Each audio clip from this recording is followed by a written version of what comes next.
All right, everybody, welcome back to the channel. And today we're going to go over a little known pocket console, and it is the Neo Geo Pocket Color. Stay tuned.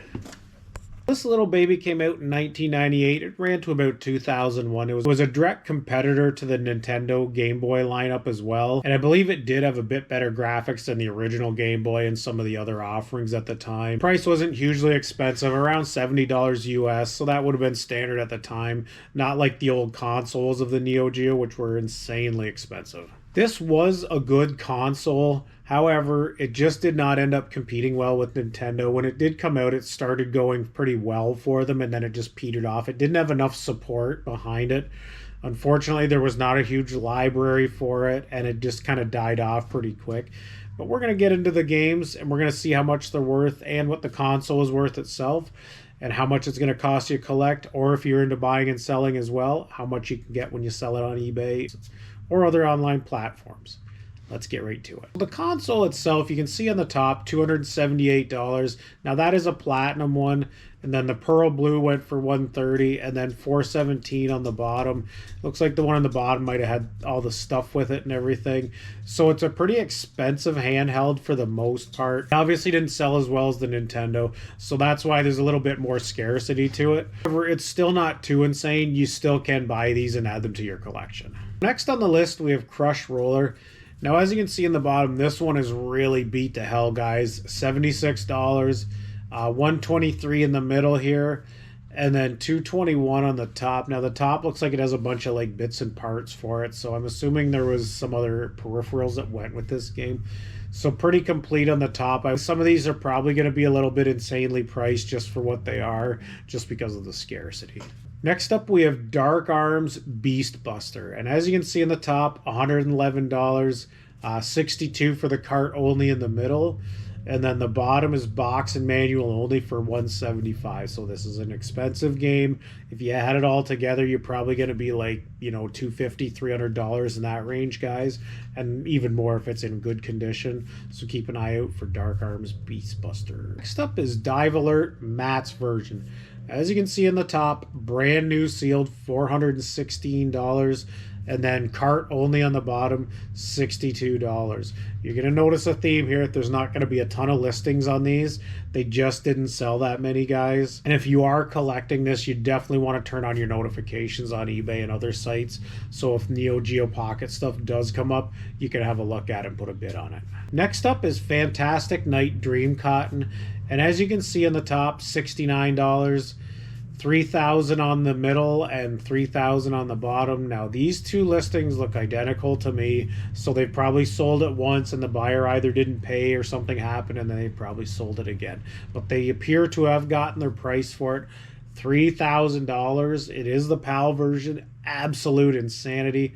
Again, I know I can't stress this enough in my videos. I really would like to know who is buying this stuff. Like, I don't know anyone that's going to take $3,000 and say, yeah, give me this game in exchange for that. I just don't see the value in it. Again, I'm sure it's super rare, but I could never justify paying this for a game like this. That's just me, guys. But again, super bolo on this console. This is Falselli.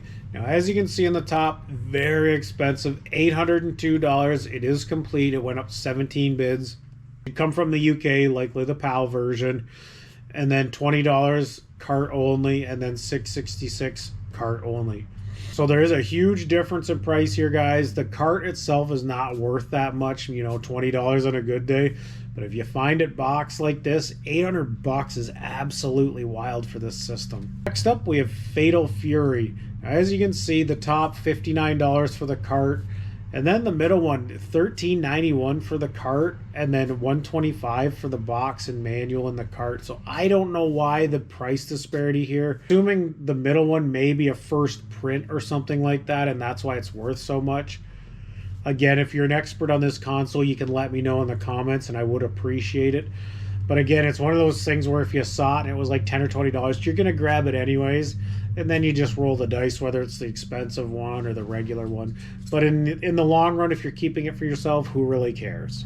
Next up is Gals Fighters. Now this anime stuff, especially when it's got a lot of females on the cover and stuff, and they're like that cutesy looking thing, they always tend to get money on these platforms. And as you can see, one bid 156 on the top, and then we got 125 in the middle, and then 165 on the bottom.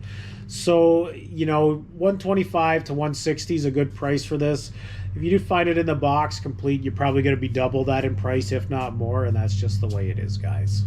The guy who took the bid probably undercut himself by quite a bit. Next up is Magical Drop Pocket. Pretty pricey game for the console. As you can see, new other on the top for $487. And then the bottom one looks pretty complete to me for $278. So you're probably going to be at least $250 for this if you have most of the stuff for it. And the sky's the limit a little bit more. You know, if this was sealed, I would say you're probably going to be in the fives or close to $600 on that, guys. Most anime stuff in these older consoles is an easy sell. And if you like collecting that, there's a ton of them that you can add to your collection as well. Next up was Puyo Pop. As you can see on the top, we got $295. It's complete and tested. 174 in the middle, and then 382 in the bottom. The bottom one is NTSC, and then the top one is probably the UK. So a little bit of price difference, not a whole bunch. Like you're around $90 difference there, but it just depends on the day on eBay, guys. Again, it's a bolo for this console, and you want to keep an eye out for it. It is that Japanese anime style, and most of this stuff's easy to sell. Up we have Puzzle Link. As you can see in the bottom, the cart $34. Fairly complete in the middle at $125, and then $40 for the cart on the top.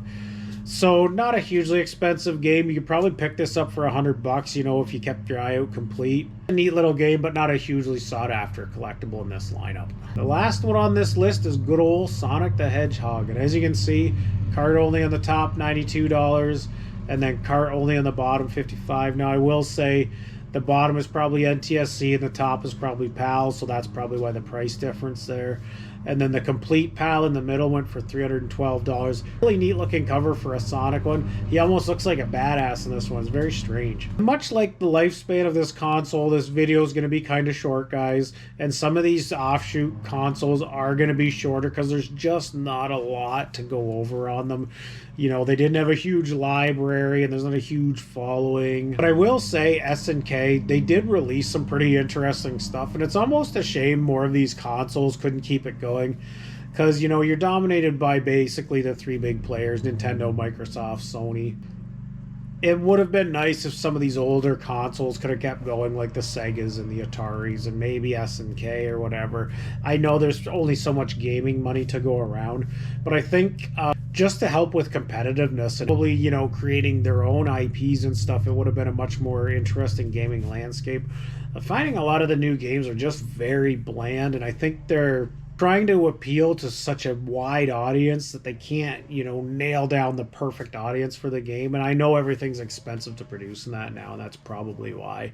But it is a shame. A lot of the game stuff has lost so much of its flavor over the years now. It's not the same as it used to be. I mean, awesome IPs, you know, that keep carrying over from the big three, but really do miss the olden days where you had a lot more choice, guys. On that note, that's going to do it for the old Neo Geo Pocket Color, guys. Short-lived console. If you're lucky to have this in your collection, I'm a little envious, I'm not going to lie. Again, I haven't really got into the Pocket console collecting yet. I do have some of the staples, the Game Boys and that. I don't have a Game Gear yet and stuff like Nintendo ones like most people. Anyways, I hope you guys enjoyed the video. If you have any comments you'd like to add, please comment, like, and subscribe. I really appreciate it. I hope everyone's having an awesome day and it's starting to feel like summer. That's awesome. I'll see you in the next one. Peace.